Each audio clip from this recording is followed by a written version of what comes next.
당신과 세계의 과거, 현재, 미래를 보는 창. 반갑습니다. 워킹바이블 연구소장 송영노 목사입니다. 오늘도 우리에게 귀하고 아름다운 날을 주셨는데 하나님 말씀을 묵상하고 상고하고 찬송하고 기도로 시작하게 하심을 감사합니다. 워킹바이블 연구소는 일선에서 수고하는 우리 목회자님들과 성도들의 필요를 공급하고 세워갑니다. 구독, 좋아요, 알람 설정을 누르시면 새 영상을 쉽게 볼 수 있고 모두 무료임을 알려드립니다. 지난번에 이어서 신앙생활과 음주의 문제를 다루고 있습니다. 기독교인은 술 마시면 안 되나요? 뜨거운 감자와 같은 이 문제를 우리가 같이 성경을 통해서 상고하겠습니다. Our Father in heaven, hallowed be your name. Your kingdom come, your will be done on earth as it is in heaven. Give us today our daily bread. Forgive us our debts, as we also have forgiven our debtors. And lead us not into temptation, but deliver us from the evil one.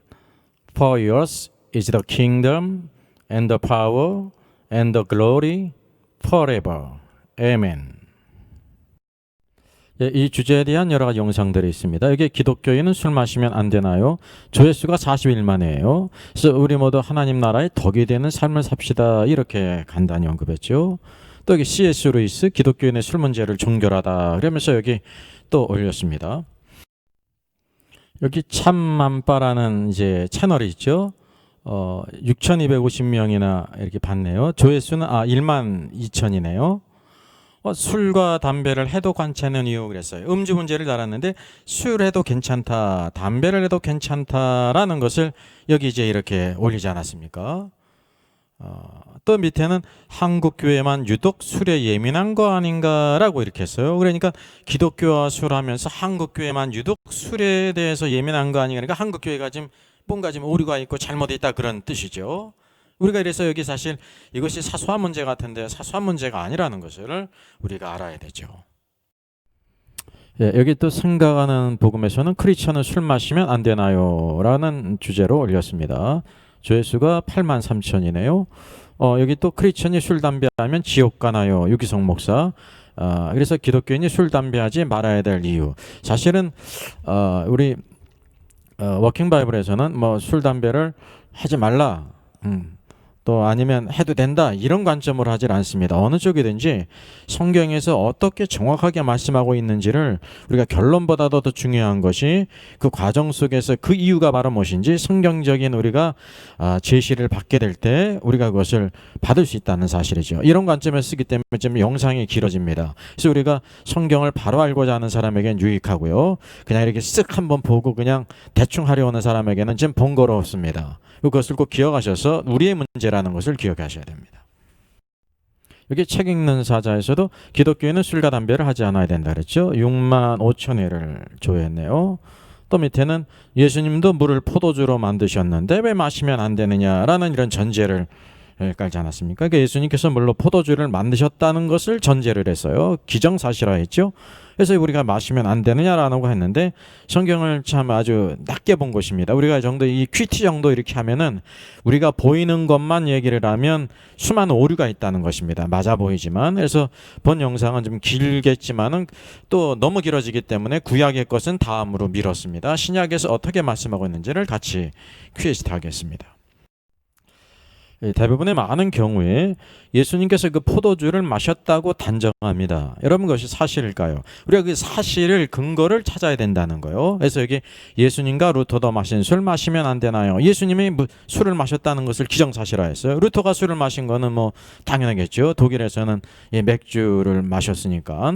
그래서 오늘도 우리가 중요한 것은 149번 영상, 지난 영상에 예수님은 포도주를 마셨나요? 라는 영상에서 혼인잔치집에서 예수님께서 포도주를 만드신 겁니다. 포도즙을 만든 것이 아닙니다. 포도주를 만드셨지만 예수님께서 마신 기록이 없어요. 마시지 않았습니다. 다른 성경을 통해서 알 수가 있다는 거죠. 성만찬에서도 예수님께서 그걸 포도주를 가지고 성만찬 하신 것이 아니라 포도즙을 가지고 하셨어요. 왜냐하면 그 떡은 예수님의 찢기신 몸을 상징하고요, 또 이 포도즙은 예수님이 흘리신 피를 상징하거든요. 예수님이 피 나오는 것을 포도주가 아니라 포도즙이죠. 왜냐하면 예수님께서 나는 포도나무요 하셨는데 포도에서 나오는 것이 포도즙이지 포도주가 아니죠. 포도주는 이렇게 가공된 것이라는 것입니다. 그래서 우리가 지난 영상을 보면 자세히 알게 될 것이고, 이런 전제 가운데 예수님께서 포도주를 만드셨지만 포도주를 이 땅에 있을 때 드시지 않았습니다. 그것을 우리가 기억해야 됩니다. 그걸 전제로 해서 이 문제를 다뤄야 우리가 수월하게 문제를 풀어갈 수가 있습니다. 구약에 나오는 여러 가지 포도주의 문제가 있습니다. 그래서 포도주를 대부분 절대적으로 부정적으로 표현했어요. 근데 이제 중요한 것은 긍정적으로 표현한 것도 있다는 것입니다. 여호와 앞에서 마시라, 그런 말씀이 있습니다. 신명기 말씀도 그렇고, 또 시편에서 보게 되면 여호와께서 주신 기쁨은 포도주보다 더하다라고 하면서 이것을 이렇게 긍정적으로 표현하지 않습니까? 우리 신약에서도 포도주의 기록이 있는데, 우리가 기억할 것은요, 구약과 신약은 하나님의 말씀으로서 통일성이 있다는 것입니다. 그것을 기억하셔야 되고, 또 구약에서는 이 두 문제가 복합적으로 있다는 것입니다. 그래서 깊이 퀴즈하지 않으면 이 문제를 우리가 오류를 범할 수 있다고 하는 사실입니다. 그래서 구약은 그림자고 신약은 실체 아닙니까? 그래서 이렇게 계시가 이렇게 점점적으로 발전하고 있는 것을 우리가 보게 됩니다. 예를 들면 십계명이 출애굽기 20장에 있잖아요. 예수님께서 마태복음 5장 산상수훈에서 십계명 문제를 다루면서 십계명을 폐하신 것이 아니라 완전케 하셨다는 거예요. 우리가 그것을 구약과 신약과 연결을 잘 이해할 필요가 있다는 사실이죠. 그래서 이 두 가지 문제를 다 다루게 되면 방대하게 됩니다. 아마 모르긴 몰라도 신약의 포도주의 문제를 다루게 될 때 적어도 40분 넘게 될 텐데, 그래서 구약의 요 아주 복합적인 문제가 있는 구약의 포도주의 문제는 내일 영상에서 따로 아주 자세하게 다룰 것이고, 오늘 영상에서는 신약에서 이 중요한 거 아닙니까? 이 부분을 가지고 같이 우리가 다루겠습니다. 예수님께서 이 땅에 사역하실 때 포도주를 마셨다고 하는 증거로 삼는 성경 구절이 있습니다. 그래서 한번 찾아보겠습니다. 누가복음 7장입니다. 세례 요한이 와서 떡도 먹지 아니하며 포도주도 마시지 아니하며 너희 말이 귀신이 들렸다 하더니, 인자는 예수님 와서 먹고 마시며 너희 말이 보라 먹기를 탐하고 포도주를 즐기는 사람이요 세리와 죄인의 친구로다 하니라고 말했습니다. 이건 이게 바리새인들의 판단이죠. 세례 요한에 대한 것을 팩트를 체크해 보겠습니다. 그러면 세례 요한이 떡도 먹지 않고 포도주도 안 마셨죠? 슈어일까요? 네버일까요? 슈어 맞아요. 세례 요한은 떡도 먹지 않고 포도주도 마시지 않았어요. 그 이유가 바로 무엇이냐면 마태복음 3장을 보게 되면 그는 메뚜기와 석청을 먹었습니다. 특별히 완전히 이렇게 구별됐어요. 우리가 알다시피 세례 요한은요, 아까 민수기 6장에 있는 것처럼 나시린이에요. 나신의 규례로서 자신을 완전히 구별된 사람입니다. 예수님의 앞길을 예비한 사람이거든요. 그렇다고 하면, 그렇기 때문에 너의 말이, 바리새인들이 세례 요한을 뭐라 그랬냐면 귀신 들렸다. 귀신 들렸기 때문에 떡도 먹지 않고 포도주도 마시지 않는다. 떡도 먹고 포도주도 마셔야지. 어떻게 메뚜기와 석청을 먹느냐, 이런 소리거든요. 그러면 이런 바리새인들의 그 판단은 맞았습니까? 틀렸습니까? 슈어일까요? 네버일까요? 네버예요. 앞에 사실 세례 요한이 떡과 포도주를 먹고 마시지 않은 것은 사실이었지만, 그랬기 때문에 귀신 들렸다고 하는 그들의 판단은 틀렸다는 사실입니다. 이것이 바리새인들의 실체예요. 그러면 예수님에 대한 팩트를 한번 체크해 보겠습니다. 인자는 와서 먹고 마시매 그랬습니다. 예수님께서 오셔서 인자, 사람의 아들로 오셨기 때문에 먹고 마셨다는 거예요. 이 먹고 마신 것이 슈어일까요? 네버일까요? 슈어, 먹고 마셨죠. 왜냐하면 정상적인 사람은 여러분 먹고 마셔야 되는 것입니다. 그럼 주님이 먹기를 탐하는 자라는 바리새인들의 판단은 여러분 사실일까요? 사실이 아닐까요? 사실이 아니죠. 먹었기 때문에 탐하는 자라는 거지. 그는 그들이 잘못된 관점을 가지고 있었다는 거죠. 그냥 식사를 하는 것을 탐하는 자로 이렇게 누명을 씌웠다는 것입니다. 이게 바리새인들의 관점, 그들의 실체라는 거예요. 예수님께서 그들을 뭐라고 불렀어요? 독사의 자식들아, 그러지 않았습니까? 그 주님이 포도주를 즐기는 사람이라는 판단은 그러면 사실일까요? 사실이 아닐까요? 사실이 아니에요. 네버예요. 그러니까 바로 무엇입니까? 예수님께서 이 땅에서 포도주를 즐기신 적이 없어요. 여기 또 마지막에 세리와 죄인의 친구로다 그랬어요. 저 예수를 봐라, 하나님으로부터 왔다고 하면서 세리들과 죄인의 친구지 않느냐라고 말했다는 것입니다. 세리와 죄인의 친구라는 말은 사실일까요? 사실이 아닐까요? 사실이었어요. 주님께서, 왜냐하면 주님은 바로 이 의원은 병자에게 필요하기 때문에 그들을 찾아오셨다고 하는 사실이죠. 그러면 그들이 이렇게 말을 한 것은 좋은 의미로 말한 것입니까? 나쁜 의미로 말한 것입니까? 좋은 의미로 말한 거면 쉬우고 아니면 네버죠. 예? 그러니까 하나님으로부터 왔다고 하면 우리들과 같이 거룩한 사람과 같이 어울려야지. 어떻게 세리는 그 당시에 죄인 아닙니까? 그 죄인들과 어울리다니 말이죠. 그러니까 이거 완전히 이것을 와전시켰다고 하는 사실이죠. 그래서 오늘도 우리가 기억할 것은 바리새인들의 이런 모든 판단이 크게 잘못됐다는 거예요. 그들의 마음이라든지 관점이라든지 그 실체는 완전히 하나님과 멀어진 사람이라는 거죠. 그렇기 때문에 그들의 말을 증거로 해가지고 예수님께서 이렇게 포도주를 즐겼다고 하니까 포도주를 마시지 않았느냐, 그럼 주님이 음식을 탐한 사람이었습니까? 아니라는 거예요. 모두 다 이것은 거짓이었다고 하는 사실이죠. 우리가 이렇게 성경을 이렇게 깊이 퀴즈하게 되면 실체를 알게 되는데, 이 악한 사람들의 말을 그대로, 그 팩트는 맞는 게 있어요. 세례요한이 떡도 포도주도 안 마셨거든요. 이 인자가 먹고 마셨죠. 근데 먹었다고 그래가지고 탐하는 자였습니까? 예수님이 마실 것을 마셨죠. 그러나 포도주를 마신 것이 아니라는 거죠. 여기 포도주를 즐기는 자라라고 했는데 잘못된 것이라고 하는 것입니다. 우리가 술 취함에 관해서 찾는데요, 예수님께서 대환란을 피하고 휴거될 것을 이렇게 격려하셨습니다. 이게 누가복음이죠. 너희는 스스로 조심하라. 그렇지 않으면 방탕함과 술 취함과 생활의 염려로 마음이 둔하여지고 그 뜻밖의 그날이 덕과 같이 너에게 임하리라. 그래서 이 날은 온 지구상에 거하는 모든 사람에게 이한한 대환란이라는 것입니다. 그래서 너희는 장차올 이 모든 일을 피하고 대환란의 덫을 피하고 인자 앞에 서도록 항상 기도하며 깨어 있으라 그러지 않습니까? 우리가 이 말씀을 다루는 것은 이 말씀이 휴거에 대한 말씀인데, 휴거와 무엇이 관계가 있냐면 술 취함과 관계가 있다는 것입니다. 오늘도 휴거를 방해하는 3대 장애물이 있다는 거죠. 첫째가 바로 무엇입니까? 방탕함이에요. 방탕함 여러분 아시죠? 둘째는 술 취함입니다. 이 가운데 술 취함이 있고, 또 셋째는 생활의 염려에 문제가 있습니다. 여러분, 우리가 3대 장애물을 우리가 극복해야 된다는 거예요. 성경 말씀은 오늘도 우리가 극복해야 될 걸, 하지 말아야 될 것을 먼저 언급하세요. 그리고 둘째는 그게 전부가 아니라 적극적으로 해야 될 것. 첫째는 뭡니까? 인자 앞에 서기 위해서 항상 기도해야 된다는 것입니다. 또 하나가 바로 무엇이냐? 깨어 있어야 된다는 거죠. 우리가 항상 기도하고 깨어 있어야 돼요.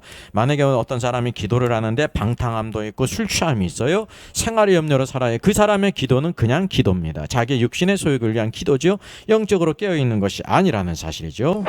좀 더 중요한 것은 방탕함과 술 취함과 생활의 염려에 우리가 빠지게 될 때, 마음이 둔해지게 될 때 휴거를 당하지 못한다는 것입니다. 대환란의 덫에 걸린다는 것입니다. 우리가 여기서 분별해야 될 중요한 것은 이 술 취함의 문제는 구원의 문제가 아니라는 사실입니다. 휴거는 구원의 문제가 아니에요. 구원받은 성도들 가운데 이 세 가지 3대 장애물을 극복하고 또 적극적으로 항상 기도하고 깨어있게 될 때 주님께서 그들을 데려가신다는 것입니다. 그래서 이게 구원의 문제가 아니라는 사실을 알아야 됩니다. 술 취한 성도는 분명한 사실은 주의 말씀 가운데 휴거당할 수가 없어요. 마음이 둔해져요. 술 취한 사람이 절대 깨어있을 수가 없습니다. 술 취한 사람이 기도 많이 할 수 있죠. 그거는 방탕한 가운데, 술 취한 가운데 기도하는 것입니다. 영적으로 깨어있는 게 아닙니다. 그냥 시간적으로 많이 한 것이고, 그 기도의 내용도 그냥 육신적인 것을 그냥 구한 것일 수가 있다고 하는 사실이에요. 우리가 주님의 말씀을 항상 우리가 적극적으로 아주 받아들여야 됩니다. 변함이 없는, 오류가 없는 말씀이거든요. 그 중요한 사실은 이 세 가지 술 취함과 방탕함, 생활의 염려를 극복하게 될 때, 그리고 항상 기도가 깨어있게 될 때 우리가 그 대환란의 덫에 걸리지 않고 인자 앞에 서는 거예요. 휴거는 인자 앞에 서는 거예요. 공중으로 올라가는 것이 아닙니다. 그래서 중요한 것은 방탕함은 아주 극한 거 아닙니까? 그러니까 오늘 신자들 가운데 방탕한 사람이 있죠. 그래서 그런 사람 보면 시험 당하지 않습니까? 방탕함이 있어요. 소수지만. 그래서 소수한 1, 2%, 3%가 있고, 술 취하는 성도는 한 몇 프로 된다고 생각하십니까? 30%든지 40%든지 50%가 있지 않습니까? 그죠? 우리가 세상에 있으면서 술 취하며 살아갈 때 많이 있잖아요. 이런 관점도 모르고 성경에 가서 그냥 조금 마시면 되지, 과도하게 절제만 하면 되지, 이런 식으로 술 취하고 있지 않습니까? 하나님의 말씀은 술 취한 성도는 절대 휴거당할 수 없다고 마음이 둔하다는 거예요. 그래서 술 취함은 세상의 문제고, 또 생활의 염려. 생활의 염려는 죄가 아니잖아요. 여러분, 술 취함의 문제도 죄의 문제는 아니에요.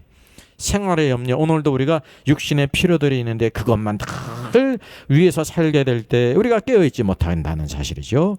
그래서 이게 포괄적으로 적은 사람이 포함되는 게 방탕함이고, 더 많은 사람이 신자들이 관계된 것이 술 취함이고, 생활의 염려는 거의 우리 모든 사람들 다 왜 몸이 있기 때문에 육신의 필요가 있다는 거지, 생활의 염려로 살아갈 수 있다는 거예요. 이걸 믿음으로 잘 극복하고 항상 기도할 때 깨어있으라는 거예요. 그래서 이게 술 취함은 오늘 이 구원의 문제가 아니라, 술 취하는 성도는 성경 말씀에 주님이 확실하게 말씀하기를 술 취하는 성도는 휴거될 수 없고 마음이 둔해져서 그 대환란에 대체 떨컥 걸린다는 것을 말씀하고 있어요. 선택은 우리들의 몫이라는 거죠. 또 마태복음 24장에서는 예수님 재림 시에 우리들의 상황을 말씀하고 있어요. 그 악한 종들은 무엇을 하면 술 친구들과 사귄다는 거예요. 그러므로 깨어있으라, 어느 날에 너희 주가 임하는 너희가 알지 못함이라. 신자에게 주시는 말씀이에요. 깨어있으라는 거죠. 만일 그 악한 종이 그랬어요. 오늘도 우리 주님의 종들에게는 악한 종도 있고 착한 종도 있다는 걸 여러분 아셔야 됩니다. 이 악한 종은 뭐가 악한 종이냐면 마음에 더디오리라 하여. 그래서 주님이 재림할 때 종들의 자세를 말씀한 거예요. 언제? 주님의 재림할 때, 이 시대에 우리에게 주어진 것이죠. 이 악한 종은 바로 어떤 종이냐면요, 우리가 생각할 때 그런 악한 종이 아닙니다. 주인이 예수님께서 더디오리라, 예수님의 재림이 더디올 거야, 예수님의 재림한다는 걸 믿지 않는 것이 아니에요. 오시는데 더디오들 거야, 때를 알지 못하는 거죠. 그러게 될 때 그가 어떻게 한다는 겁니까? 동료를 때린다는 거예요. 같은 동료를 막 때린다는 거예요. 그리고 누구와 더불어 먹고 마셔요? 술 친구들과 더불어 먹고 마신다는 거예요. 술 친구들이 누구이겠습니까? 세상 친구들과 함께 더불어 먹고 마신다는 거예요. 여기 술의 문제가 있습니다. 오늘도 우리들이 하나님 앞에서 착하고 충성된 자로 살지 못하는 악한 종의 중요한 것은 주님이 더디오리라 생각하면서 동료를 때리고 술 친구와 더불어 먹고 마신다고 하는 사실이죠. 여러분 스스로가 자신을 분별해 보면 되는 것입니다. 그래서 주님이 오시게 될 때 엄히 때리고 외식하는 자의 벌에 처한다 그랬습니다. 흔히 이런 말씀을 지옥에 간다라고 생각하는데 그렇지가 않습니다. 이건 구원의 문제가 아닙니다. 구원받은 모든 성도들은 절대 구원에서 탈락할 수가 없어요. 이건 삼극과 징계의 문제예요. 계시록에도 내가 속히 오리라 하셨는데 뭐 때문에 오시냐면 내가 내게 줄 상이 있어 그랬습니다. 오늘도 그리스도의 재림을 사모하며 신실하게 섬겼던 모든 성도들의 주실 상이 있어서 오신다는 거죠. 그래서 이게 삼극과 징계의 문제라는 것을 우리가 알게 됩니다. 그래서 오늘 술 친구들과 더불어 먹고 마시게 될 때 오늘도 주님의 오심에 대하여 마음이 둔해지고 세상 사람과 더불어 살아감으로 말미암아 오늘도 이렇게 큰 미식자는 자의 벌을 받는, 상급을 받지 못하고 징계를 받는 문제가 있다는 것을 말씀해주고 있습니다. 여러분 로마서 10장 13장 말씀에도 이렇게 말씀하고 있습니다. 밤이 깊고 낮이 가까웠다라고 말씀하고 있어요. 이 밤이 깊고 낮이 가까운 것은 주님이 재림할 때가 가까웠다는, 이 세상은 점점점 깊어져요. 영적으로도 윤리적, 도덕적으로, 세상적으로 어둠이로 깊어가는데 이것은 반대로 낮이 가까웠다는 겁니다. 오늘도 태양으로 이렇게 떠오르는 태양으로 예표된 예수 그리스도께서 다시 오실 때가 가까웠다는 거죠. 그래서 뭐라고 말하냐면 우리가 그랬어요. 누가요? 우리가가 누구냐면 이 로마서 서신을 받는 로마에 있는 신자들을 가리켜요. 우리 모든 성도들에 대해서 주시는 것입니다. 우리가 어떻게 해야 된다? 첫째, 벗어야 될 것이 있습니다. 어둠의 일을 벗자. 그러니까 우리 신자들 가운데서도 아직도 어둠의 일에 속한 일을 하고 있는 사람이 있다는 것입니다. 여러분 우리가 정직하게 생각할 때 이거 부인할 수 없죠. 우리는 때때로 구원받은 신자는 세상과 완전히 단달지어서 어둠의 일도 없고 아주 이렇게 온전히 구별되어 산다라고 주장하는 경우가 많이 있죠. 그거는 실제를 모르는 거고 성경을 모르는 것입니다. 그래서 어둠의 일을 벗자 그랬어요. 그리고 뭐를 입어요? 빛의 갑옷을 입자 그랬습니다. 빛의 갑옷을 입자는 거예요. 벗어야 될 것이 있고 입어야 될 것이 있다는 거죠. 그리고 말씀하고 있기를 이제 낮에와 같이 단정히 행하고 그랬습니다. 그러면서 여기 금지할 것이 있는데 항상 중요한 것은 소극적인 것을 우리가 하지 말아야 될 것이 있어요. 방탕과 술 취하지 말며 그랬습니다. 여기 짝이 있죠. 방탕하거나 술 취하지 말며 그랬습니다. 술 취하면 항상 방탕과 관계에 아주 가까운 친구라는 거죠. 그리고 뒤에는 음란하거나 호색하지 말며, 음란과 호색은 아주 단죄가 아닙니까? 또 뒤에 다투거나 시기하지 말고 이렇게 말씀하고 있다는 사실입니다. 것입니다. 여러분, 방탕함과 술 취함은 늘 같이 간다는 거예요. 주님의 재림하게 될 때 오늘도 우리들이 빛의 갑옷을 빌려면 어둠의 일을 이렇게 벗어야 되는데, 술 취함이 어둠의 일이라는 거예요. 방탕함도 어둠의 일이고 음란과 호색도 어둠의 일이라는 것입니다. 술 취하면서 성령 충만한 사람은 없다는 것을 여러분 기억하셔야 됩니다. 그래서 여기 말씀하고 있기를, 이게 오직 주 예수 그리스도로 옷 입고 정욕을 위하여 육신의 일을 도모하지 말라. 그러니까 방탕함과 술 취함은 정욕적인 것이고요, 육신의 일이지 않습니다. 우리 사람이 정욕이 있잖아요. 이 정욕을 우리가 죽여야 돼요. 그래서 성령으로 충만하지 않으면 정욕을 이길 수가 없다는 것입니다. 요셉이 얼마나 젊은이였습니까? 그 외딴 그 외국에서 그 보디발 아내의 그 유혹을 받게 될 정욕이 있었잖아요. 그게 어떻게 했습니까? 옷을 번지고 도망갔다는 것입니다. 그래서 육신의 일을 도모하지 말라 그랬어요. 오늘도 이것은 상징이 아닙니다. 방탕이나 술 취함과 음란 호색은 상징이 아닙니다. 우리 흔히 그냥 도망할 군형을 갖다가 그냥 상징이라고 말하는데 상징이 아니죠. 우리가 정상적인 이성을 가진 사람은 이게 상징이 아니라는 걸 알아요. 실제 문제고 윤리 문제, 생활의 문제예요. 우리 기독교인이 이 세상에 살고 있으면서 윤리를 지켜야 된다는 것입니다. 왜? 믿음은 윤리보다 더 뛰어나기 때문에. 그래서 이거는 구원의 문제가 아니라 상급과 징계의 문제. 주님의 재림은 상급의 문제고, 상급이 없는 자는 없는 걸로 끝나는 게 아닙니다. 징계입니다. 오늘도 우리를 사랑하시기 때문에 징계하신다는 거예요. 그래서 이 말씀, 술 취함과 주의 재림과 함께, 술 취함은 바로 정욕적인 일이고 어둠에 속해 있고 육신의 일이라는 것입니다. 우리가 이것을 극복해야 된다는 거죠. 고린도서 5장에서도 여기 술 취함의 문제를 다뤘습니다. 여기 11절에 내가 너에게 쓴 것은 그랬습니다. 너희는 누구냐면 고린도에 있는 신자들이죠.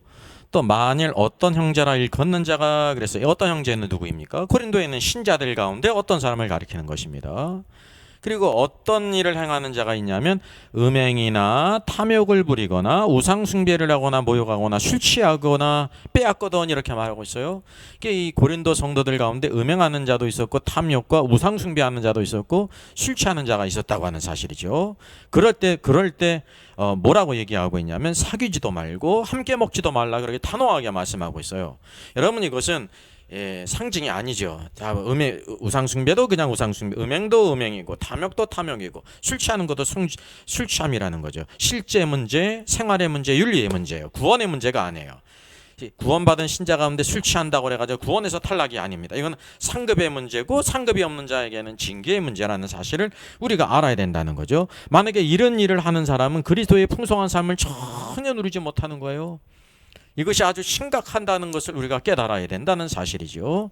그래서 그들 가운데 전혀 사귀지도 말고 함께 먹지도 말라고 이렇게 단호하게 말하고 있습니다. 성경은 우리가 확실하게 말씀해주고 있어요. 긴가민가 그렇게 말씀하고 이지 않다고 하는 사실이죠. 이게 바로 신약의 가르침이라는 것입니다. 이게 고린도전서 6장에서도 또 이 술 취하는 문제를 다뤄요. 여기 도적이나 탐욕을 부리는 자나 술 취하는 자나 모욕하는 자나 속여 빼앗는 자는 하나님의 나라를 유업으로 받지 못하리라고 말씀하고 있습니다. 여기 다양한 사람들은 다 누구냐면 세상 사람들이 아니라 고린도에 있는 신자들이에요. 여러분, 그것을 기억합니다. 고린도 교회에서 그런 것처럼 오늘날도 여러 교회들 가운데, 신자들 가운데 이런 죄를 가지고 있는 사람이 있다는 거죠. 이게 실제라는 거죠. 우리가 이것을 눈 가리고 아웅하는 식으로 없다고 생각하면 안 된다는 사실이에요. 그거는 그때는 좋을지 몰라도 심각한 문제를 가져온다는 사실이죠. 그게 어떤 죄가 있었습니까? 도적이나 탐욕이나 술 취하는 자나 모욕하는 자나 속여 빼앗는, 남을 속여서 막 사기쳐가서 빼앗는 자들이 있었다는 것입니다. 이게 실제였다는 거죠. 그러면 그들이 어떻게 될 것을 말씀하고 있어요? 그런 자들은 하나님의 나라를 유업으로 받지 못하리라 그랬습니다. 나라는 왕국입니다. 하나님의 왕국을 유업으로 받지 못하리라 라고 말해요. 우리가 흔히 이것을 뭐라고 생각하냐면 이거 상징이 아니에요. 실제 윤리 문제, 생활의 문제예요. 대부분 이런 것을 뭐라고 생각하냐면 하나님의 나라를 유업으로 받지 못하니까 지옥에 가나 보다, 이렇게 생각한다는 거죠. 여러분, 이건 구원의 문제가 아닙니다. 상급과 상급의 문제고 상급이 없는 사람들은 징계의 문제라는 것을 우리가 알아야 돼요. 제가 쓴 책 계시록 강해뿐만 아니라 저 사람 천국 갈 수 있을까와 구원 탈락인가 거짓인자는 바로 이 중요한 문제에 성경의 집안 문제를 다 다룬 거예요. 이거를 이해하기가 어려운 분이 있을 텐데 제 책과 여러 가지 영상들 그냥 많이 올렸으니까 그걸 참조해 보시면 아 그렇다는 것을 우리가 알 수가 있어요. 저는 A가 B라는 것을 그냥 이렇게 정의하지 않고 왜 그것이 그렇게 되는지 성경적인 것을 통해서 쭉 이렇게 제시를 합니다. 그래서 영상이 짧지 않고 대개 25분 30분 이렇게 갈 수밖에 없는 이유가 그 모든 논증을 성경을 통해서 하기 때문이라는 사실이죠. 이 고린도 교회에도 이런 술 취하는 자들이 있었고 속여빼하는 자들이 있었다는 거죠.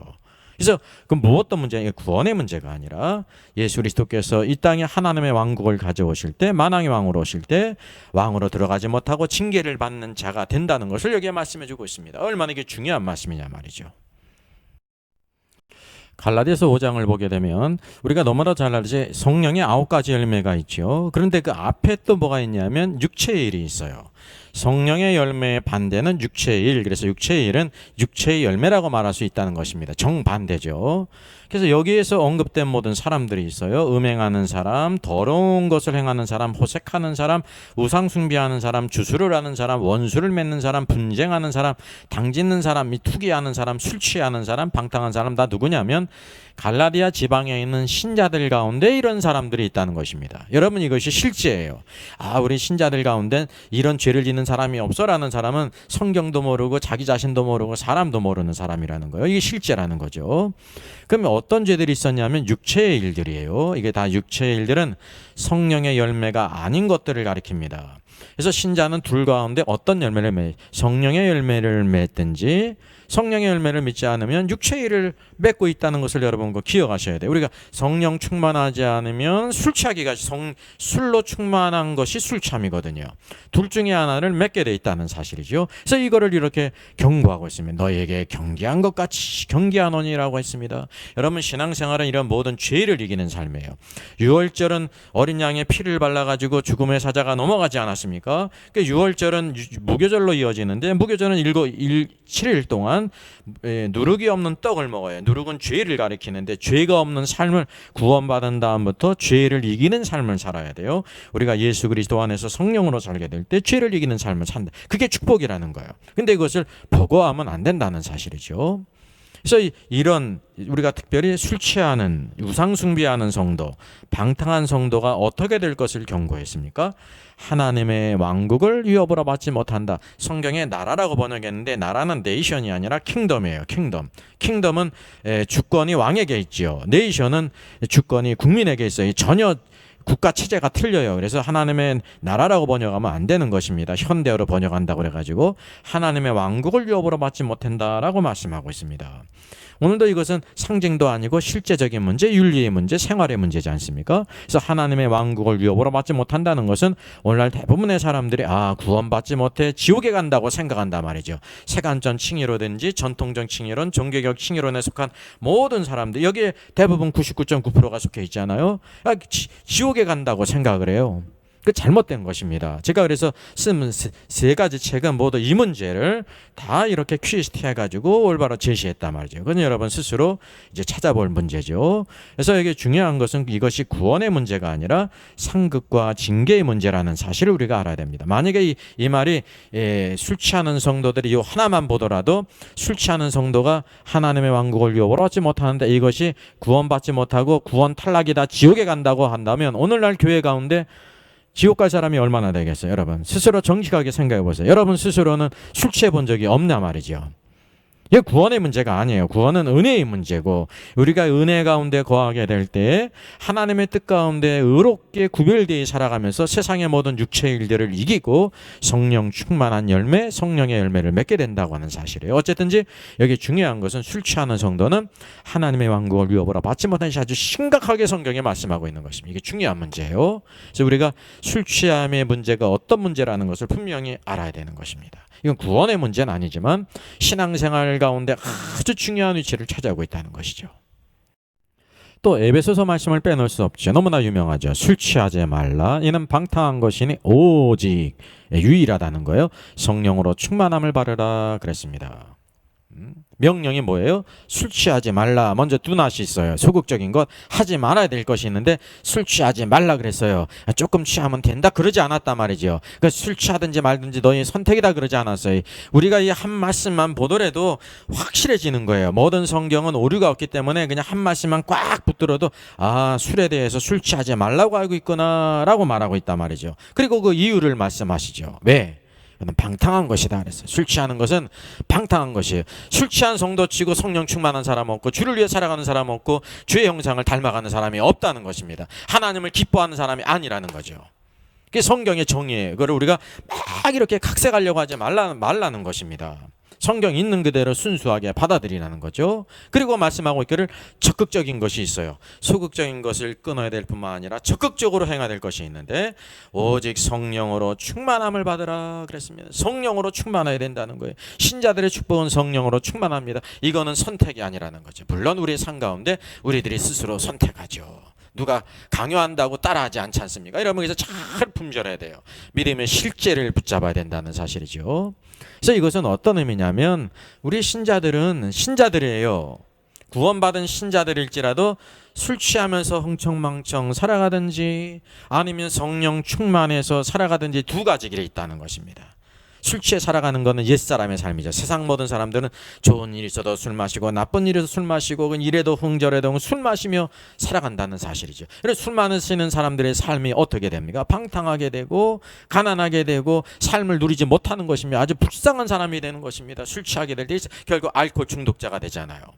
알코올 중독자가 되지 않더라도 이리 흔들 저리 흔들거리는 사람들은요 정상적인 삶을 사는 것이 아니에요. 이게 성경의 말씀, 성령의 충만함을 받으라고 말씀하고 있다는 사실이죠. 그래서 이것도 상징이 아니죠.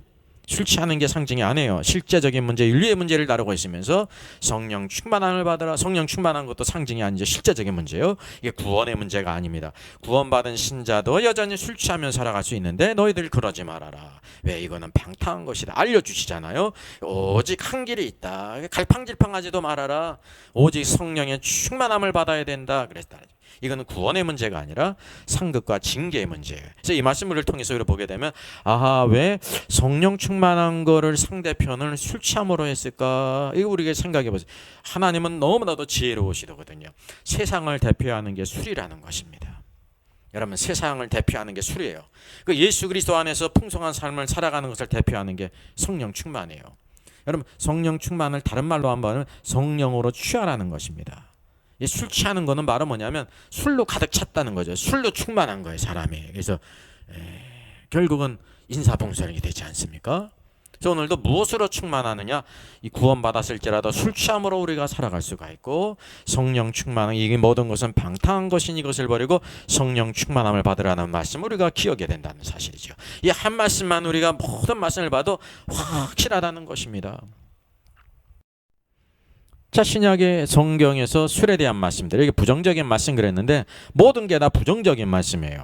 디모데전서 감독은 책망할 것이었으며 한 아내이 되며 남편이 되며 절제하며 신중하며 단정하며 또 3절 술을 즐기지 아니하며 구토하지 아니하며 관용하며. 그래서 술을 즐기지 않는 사람, 술을 즐긴 사람은 절대 일꾼이 될 수가 없다. 감독이 될 수가 없다는 거죠. 그게 성경의 가르침이에요. 디도서 2장도 늙은 여자로서 이와 같이 행실이 거룩하여 모함하지 말며 술의 종이 되지 아니하며. 여자도 술의 종이 될 수가 있다는 거예요. 술의 종이 되지 않고 선한 것을 가르치는 자야 된다. 이렇게 말씀하고 있죠. 확실히 말씀하고 있어요.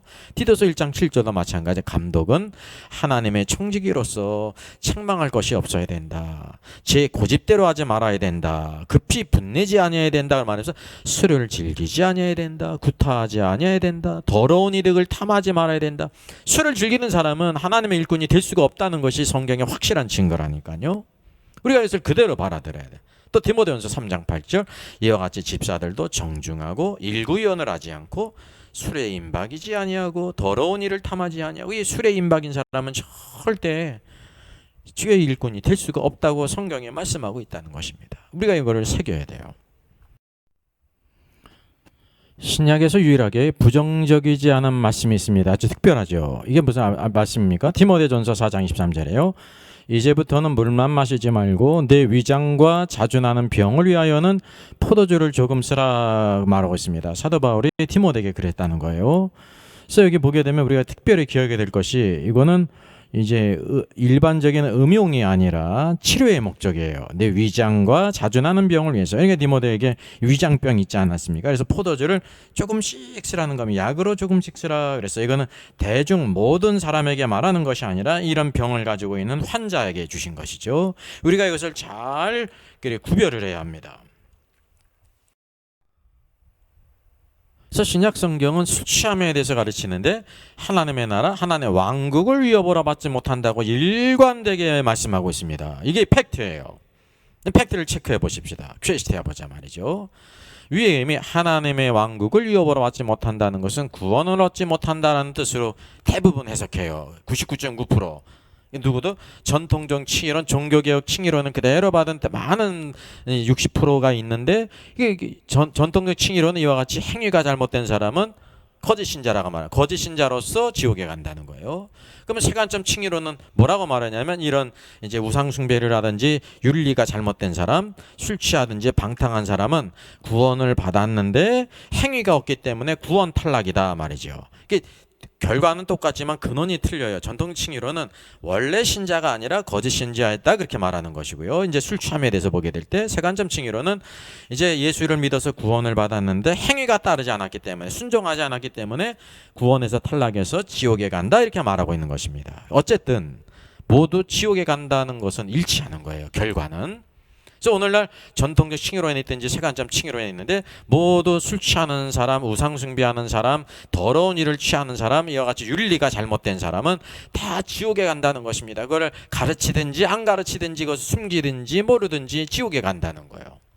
그래서 워킹 바이블의 본질적인 의문을 제시합니다. 우리가 머리가 발에 달리지 않았다고 하면 이게 중대한 문제인데 확실하고 단호하게 술 취하면 지옥에 간다고 가르쳐야 되잖아요.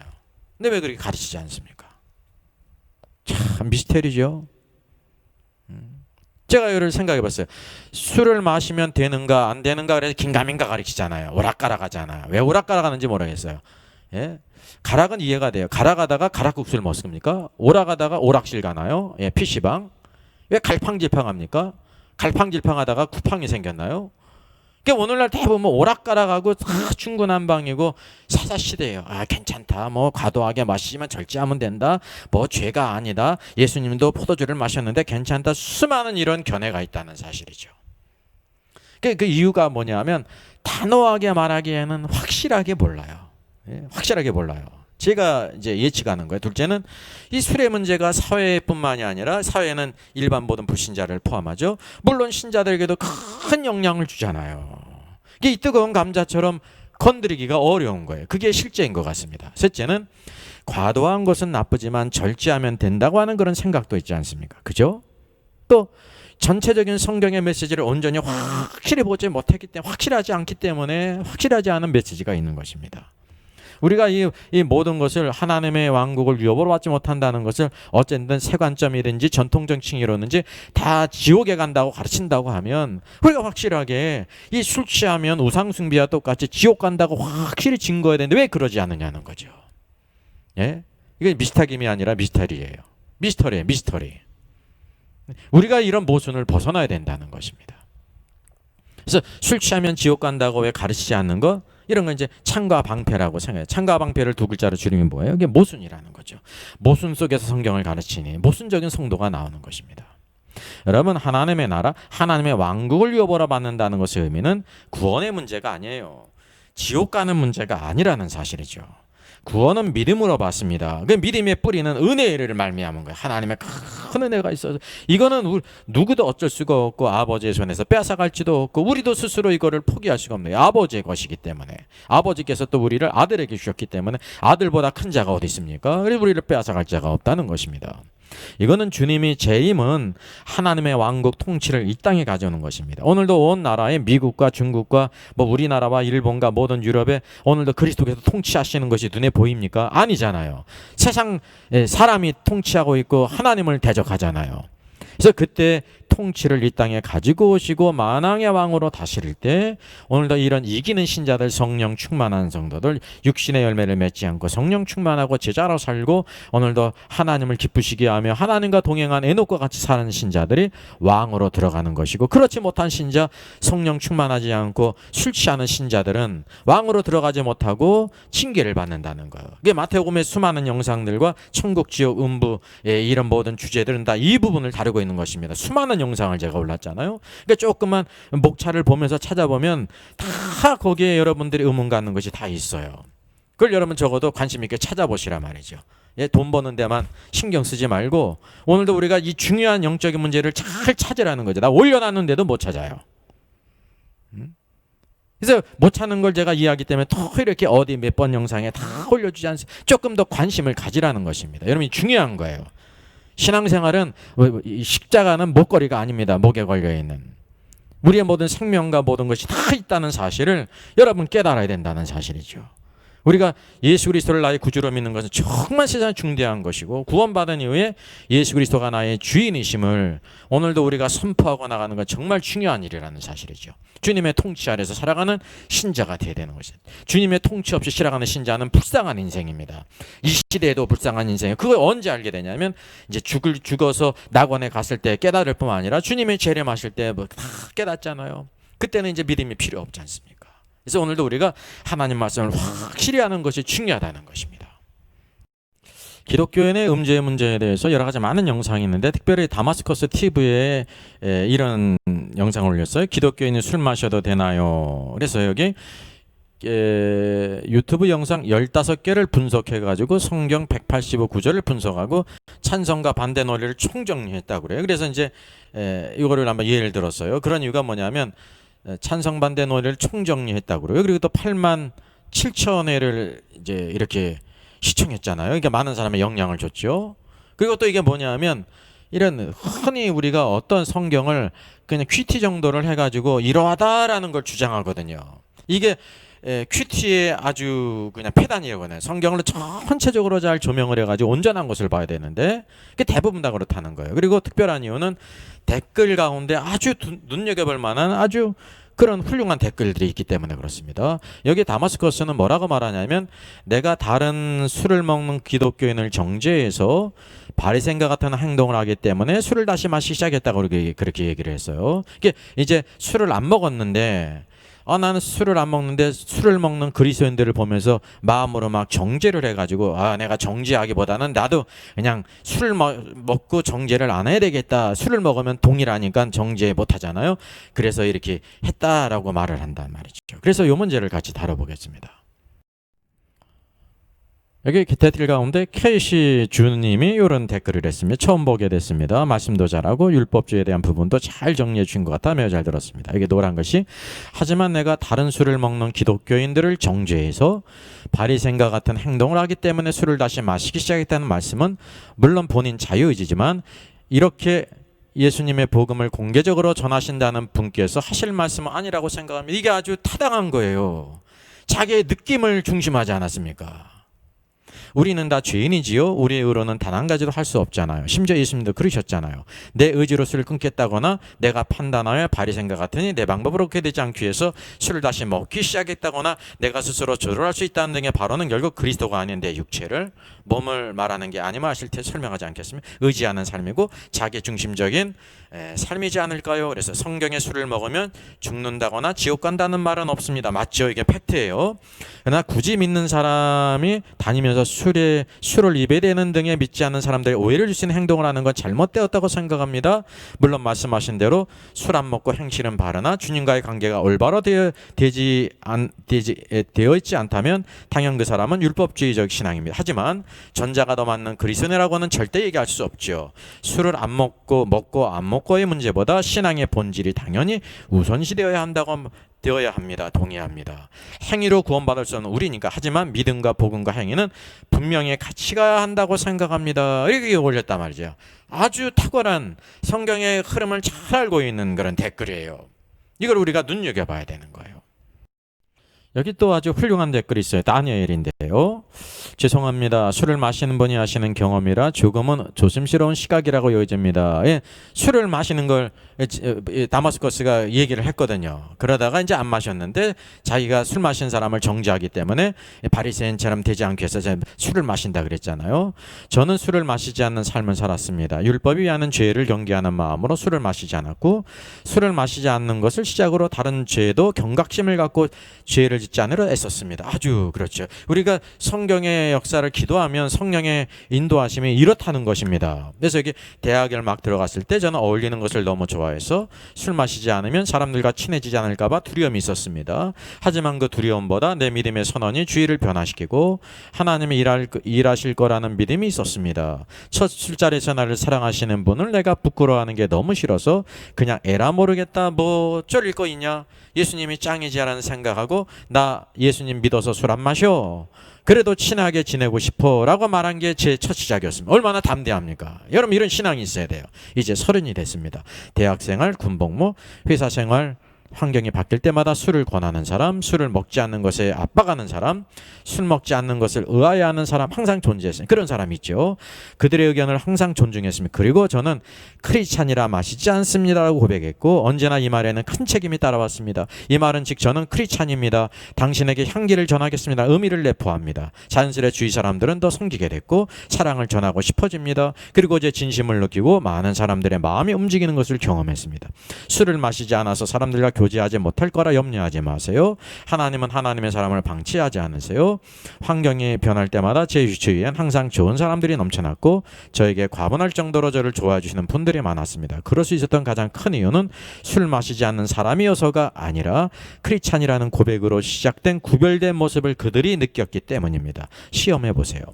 우리가 믿는 예수님이 부끄럽지 않은 분이라면 담대하게 선포하고 스스로 술뿐 아니라 많은 죄를 경계해 보세요. 술을 마시냐 마냐의 문제로 너무 고민하지 마세요. 하나님이 원하시는 모습을 묻고 그 모습대로 살아보는 거예요. 술뿐만 아니라 죄는 너무나 많지요. 항상 경계하셔야 해요. 술 마시지 않는 삶은 죄의 일부를 경계하는 것이지 율법을 지키려는 행동이 아닙니다. 이렇게 썼습니다. 그러니까 여기 닉네임이 다니엘인 것처럼 다니엘 같은 신앙을 확실히 분별하고 그걸 또 느끼고 의지를 가지고 나가자, 담대하게. 그럼 하나님께서요, 이 세상 사람들의 생각에 관심을 바꿔두지, 아 저런 것이구나 하면서 또 자기가 그렇게 고백했기 때문에 크리스찬으로서도 구별되어 섬기면서 살아가게 될 때 그리스도의 편지가 되고 향기가 된다는 증거 아닙니까? 여러분, 이게 얼마나 아름다운 그림입니까? 이게 바로 성경의 흐름이고 성령의 인도하심이라고 하는 사실이죠. 여기 김땡웅님의 댓글입니다. 예, 실명하면 좀 죄송할 것 같아서 한 글자를 빼놨습니다. 신앙은 영적 세계로 들어가는 것입니다. 인간은 육적 본성 자체가 율법적인 존재라 술을 먹어야 돼, 안 먹어야 돼 같은 논쟁에 빠지는 것입니다. 맞죠? 그래서 신앙은 영적 의미로 해석돼야 합니다. 하나님과의 교제가 계속되면요, 술은 자연스레 끊어집니다. 술 취하지 말라는 의미는 많지만 하지만 말고 적당히 마시라는 뜻이 아닙니다. 술은 한 잔만 마셔도 중추신경계에 영향을 줘서 생각과 감정에 영향을 미칩니다. 여러분, 이것이 의학적으로도 확실한 것이고 영적으로도 확실한 거예요. 분별력이 있는 글이에요. 얼마나 뛰어난 길이에요. 술 한 잔이 틈이 되는 것입니다. 무엇보다 영적으로 술은 강한 세상 세력입니다. 예, 세상의 세력이라는 걸 알았어요. 술이 틈이 되어 많은 죄들이 들어옵니다. 맞죠? 성령 충만하는 하나님의 말씀은 온전히 우리의 생각과 사고가 성령님께 지배되는 것을 의미합니다. 인격적인 방법으로. 그리고 그렇게 하나님과의 교제가 계속되면 술은 자연스레 끊어. 맞습니다. 하나님의 교제가 계속되느냐 술과의 교제가 계속되느냐 문제라는 거죠. 술과의 교제가 계속되면 하나님의 교제가 끊어지는 것이고 하나님의 교제가 계속되면 술은 자연스레 끊어진다는, 만약에 이런 성경 말씀이 없어도 끊어지게 돼 있어요. 근데 성경 말씀도 있고 성령께서 오늘도 그것을 우리에게 깨닫게 해주지 않습니까? 물론 억지로 되지 않지요. 오직 성령님의 능력으로 가능합니다. 할렐루야. 그랬죠. 팩트체크, 얼마나 훌륭한 댓글입니까? 여러분, 참 이런 분들의 그 신앙은요, 성경적이면서 성령 안에서 체험과 하나님의 교제를 알고 신앙생활의 목표를 아는 글이에요. 이게 굿뉴스 킴님의 댓글입니다. 이게 굉장히 뛰어난 글이에요. 영상 잘 보았습니다. 플랜 B로 인해 다시 술을 조금씩 마시게 되었다고요. 여기 다마스커스 채널 운영자가 이제 술을 뭐 그전에 이제 마셨다가 술을 안 마셨는데 술을 마시는 사람들 보고 정지하기 때문에 오히려 그냥 나도 술 마시고 남을 정지하는 게 낫겠다 그래가 술을 마셨다고 그러잖아요. 그걸 플랜 B라고 그랬잖아요. 플랜 B로 인해서 술을 조금 마시게 되었다고요. 그리고 무엇을 하든 주님보다 더 중요하지 않으며 절제하고 조정 가능하다면 주님 안에서 자유롭게 할 수 있다는 이야기 잘 들었습니다. 그러니까 이게 뭐냐, 다마스커스 채널 운영자는 무엇보다 이제 술 마시는 게 주님보다 더 중요하지 않다 그렇게 말하는 거예요. 그리고 절제하고 조절이 가능하다면 주님 안에서 자유롭게 다 이제 술을 마실 수 있다 그렇게 얘기한 거예요. 그래서 혹시 잘못 이해했다면 용서해 주시고요. 아마 요 글이 맞는 것 같아요. 근데 한 가지 제가 든 생각은 사탄이 플랜 B의 계략으로 내가 바리새인이 되어버렸다면 바리새인이 된 나를 이길 수 없기에 과거로 돌아가는 것에는 좀 다른 생각이 듭니다. 나라면 내가 율법의 행위로 스스로 어우러졌다고 생각하며 어느새 사람들을 낮게 보고 그들을 정죄하는 위치에 선 나를 보게 될 때 나는 그것을 붙들고 회개를 해야 하지 않을까 하는 생각입니다. 예, 이게 얼마나 자연스러운 것입니까? 그렇죠. 그렇게 정죄하는 마음이 들 때 그걸 회개를 해야지, 내가 정죄하는 게 잘못됐기 때문에 나도 술 마셔야 되겠다는 것은 잘못된 방법이지 않습니까? 실은 나는 술 한잔 마시는 너보다 더 못나고 더러운 놈이라는 것을 몰랐습니다. 주님 용서하소서. 이 기도예요. 이것이 올바른 대처가 아닐까 생각해 봅니다. 나라면, 그리고 술 마시는 이웃을 정죄하기는 않겠지만 스스로 술, 담배, 기타 여러 세상의 유혹들을 접할 때 절제하거나 아니면 끊어버리는 쪽을 선택할 것 같습니다. 이렇게 올렸어요. 이것도 아주 참 훌륭한 그런 견해예요. 아주 성경에서 말씀하고 있는 것을 그대로 느낌을 표현했어요. 또 여기 폴빤난 갓난이 이름으로 쓴 글이 있었어요. 술에 대한 정당성을 찾던 어떤 크리스찬에게는 이 영상으로 자기 생각 합리화 완성이 될 것 같습니다. 그렇죠. 대부분 술의 유혹을 받고 있는데 끊기가 어렵잖아요. 술에 대한 정당성을 찾는 사람이 사실 많이 있죠. 하나님의 뜻이 어떤 것인가라는 찾기보다도 정당성을 찾는 많은 사람들이 있잖아요. 이게 실제죠. 그래서 이 영상을 통해서 자기 합리화 완성이 될 것 같다 그랬어요. 맞습니다. 객관적이에요. 내 생각은 말이야 라는 주장은 시간이 흐르면 이렇게 저렇게 바뀔 수가 있다 그랬어요. 여기서 다마스커스가 한 것은 내 생각은 느낌대로 그렇게 하지 않았습니까? 이게 바로 큐티의 큰 표예요. 그리고 수많은 사람들이 이것을 보면서 위로를 삼고 그렇지, 그렇게 하면 되지, 절제하면 되지라는 생각을 갖는다는 거죠. 그래서 성경의 메시지, 성경은 뭐라고 말씀하고 있는가를 분명히 말씀해야 돼요. 성경 모든 말씀들이 술 취하는 자는 우상 숭배와 동일하게 하나님의 왕국을 유업으로 받지 못한다는 거예요. 물론 구원의 문제가 아닙니다. 그건 각자가 선택할 것이죠. 구원 받았고 오늘도 내가 술 취함으로 그냥 자유롭게 살아가면서 장차 오늘도 주님이 오실 때 왕으로 들어가지 못하고 징계를 받는 쪽을 선택한다고 하면 그 길을 가는 것입니다.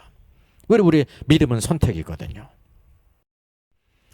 여러분, 축구 선수 중에 김병지 선수가 있죠. 지금 50세예요. 현역 시절 때 몸 관리를 이렇게 했다고 합니다. 아주 최장기 선수였습니다. 24시즌 만에 통상 706경기라는 대기록을 세운 아주 위대한 선수예요. 정말 본받을 만한 선수죠. 제가 이 김병지 선수가 크리스찬인지 아닌지 몰라요. 그러나 운동선수로서 적어도 이렇다는 것은 존경할 만한 일이에요. 현역 시절 내내 자신의 몸무게를 78kg 수준을 유지했대요. 그래서 자기 절제를 위한 100가지 규칙을 세웠는데 그중에서 술을 21년간 마시지 않고 담배를 21년간 피우지 않았고 몸무게 78kg를 21년간 1kg 이상 변함없이 관리를 했다는 거예요. 그래서 21년간 K리그에서 살아왔다는 거예요. 얼마나 이 운동선수로서 참 존경할 만한 선수죠. 그는 또 프로 선수 천연생, 그러니까 아주 햇병아리 시절부터 회식 때 최고참들이 막 술을 권해도 저는 술을 안 먹습니다. 그 금주 원칙의 소신을 끝까지 지켰다는 거예요. 그래서 그가 46년 인생 통틀어서 마신 술의 양이 어림잡아 한두 병에 불과하다고 말합니다. 90년대 중반에 축구 선수 대표 선수들이 음주 파문에 휘셨을 때도 축구협회에서 김병지 선수는 조사를 안 했다. 왜냐하면 평소 술을 안 마시는 걸 알았기 때문에. 여러분, 운동 선수도 자기가 운동을 위해서 이렇게 자기를 절제한다는 거죠. 우리는 그런데 하나님의 자녀라고 하면서 세상의 빛과 속임이라고 하면서 술 문제를 마셔야 될까 그냥 이리 핑계 저리 핑계 가능한 거를 막 찾고 다니지 않습니까? 하나님과의 교제는 없어요. 그냥 교회만 다니는 거죠. 모르긴 몰라도 죄송합니다. 충격을 받으세요. 썬데이 크리스찬이 많이 있을 거예요. 그냥 일주일에 한 번 교회가 왜 안 가면은 지옥 갈 것 같아. 도장 찍으러 가는 거예요. 그러니까 그리스도의 풍성한 삶이 없다는 것입니다. 여러분 이거 전 안타깝게 생각합니다. 예수 그리스도가 그런 분이실까요? 아니에요. 여러분 객관적으로도 운동선수에게 음주와 흡연은 큰 장애물이잖아요. 그러니까 우리는 더 놀랍게 하나님을 섬긴다고 하면서 이런 선수에게 본받아야 된다는 거죠. 축구도 저렇게 하는데 예수님 믿는 게 축구 선수 되는 거다 못한 것입니까? 우리가 이거를 한번 비교해 봐야 된다는 거예요. 충격을 받아야 돼요. 근데 서양에 그 금지 운동이 있다 합니다. 드라이 제니얼이래요. 1월 금주. 1월이 되면 드라이 제니얼이라고 해가지고요. 영국의 음주 예방 자선센터 알코올 컨선에서요 진행한다고 합니다. 1월간 한 달간 술을 끊자는 거죠. 그래서 영국에서만 200만 명 사람들이 참여한다고 그래요. 여기 이제 하이네켄의 맥주 광고인데 하이네켄이 출시한 드라이 제니얼이 팩이에요. 무알콜입니다. 알코올이 없는 맥주. 무알콜이니까 0.0이에요. 31캔이 들어있는 걸 이렇게 시판한다고 합니다.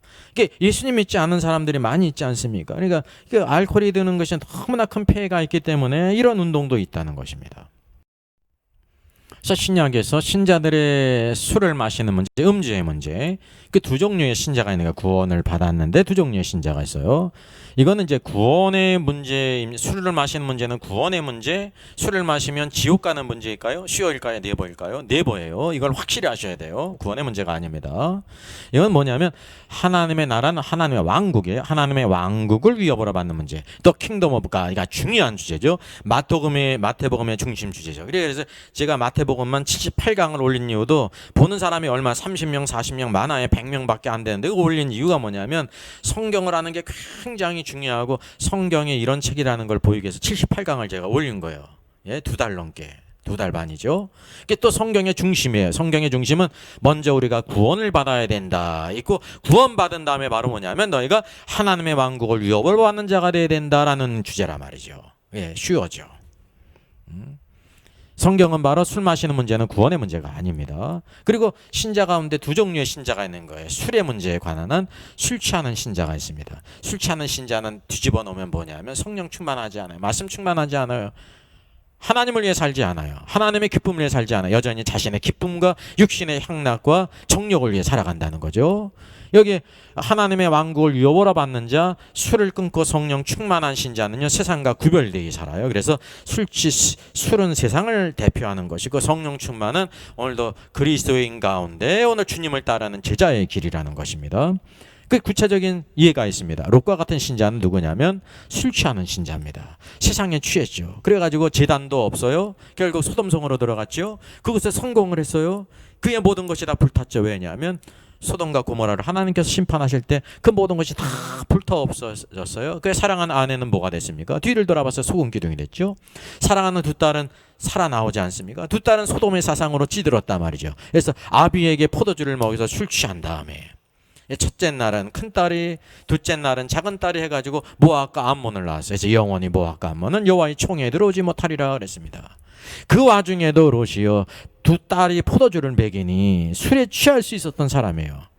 술 취한 것이 이런 결과를 가져온다는 것입니다. 그래서 롯은 구원을 받았지만은 술 취하는 신자, 성령 충만하지 않고 하나님을 위해 살지 않고 자기를 위해 살았는데 자기를 위해 산 사람은 모든 것이 다 불타 없어진 것입니다.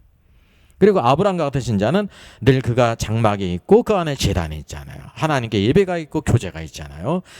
늘 교제가 있어 하나님을 섬겨요. 기도하지 않습니까? 아브라함이 롯을 위해 기도했잖아요. 그래서 하나님께서 아브라함을 생각하셔서 둔 천사를 보내서 구원해내신 것입니다.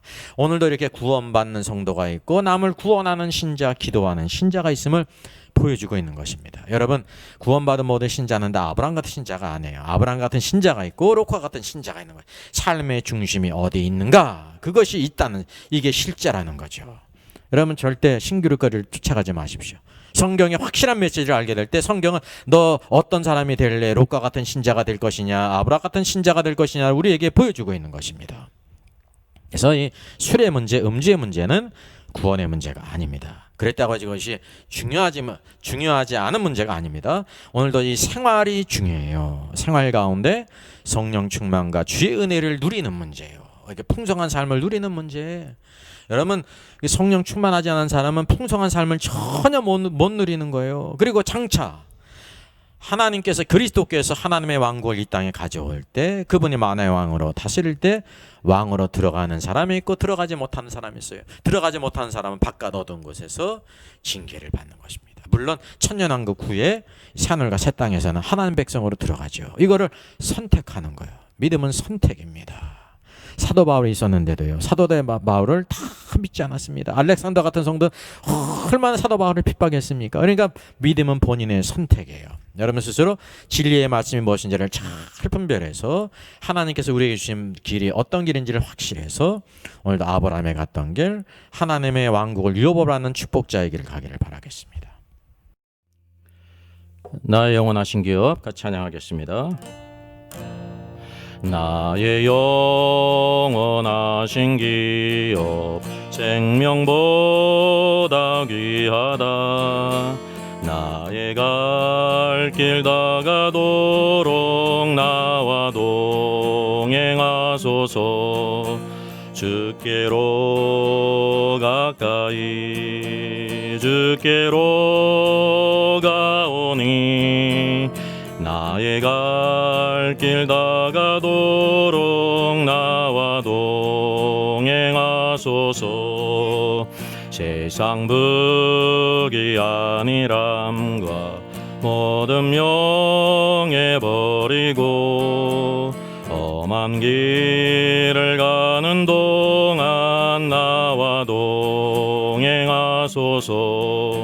주께로 가까이 주께로 가오니 나의 갈 길 다가도록 나와 동행하소서.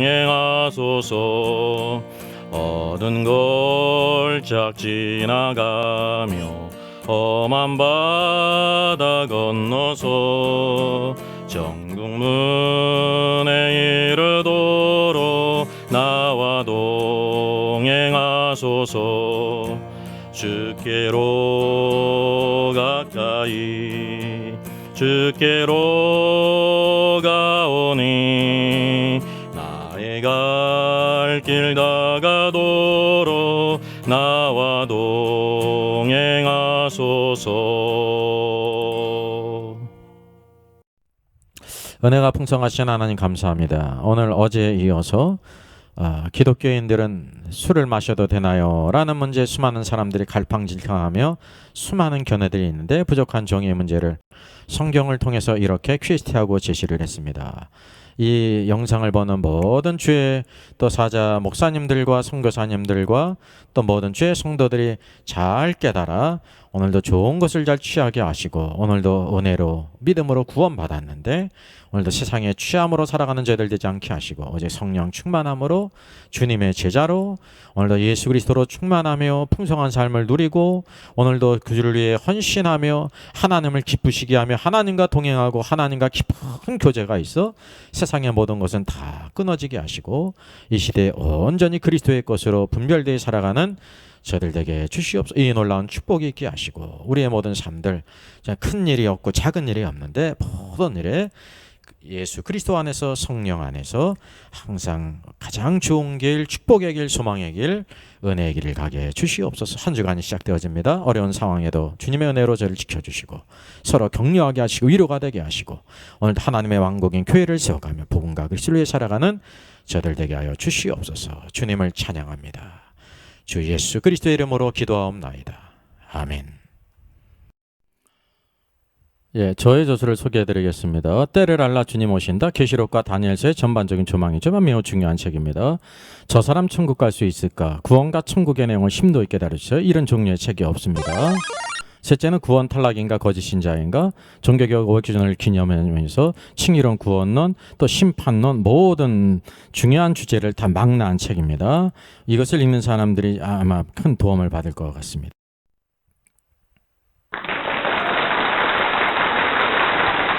수고하셨습니다.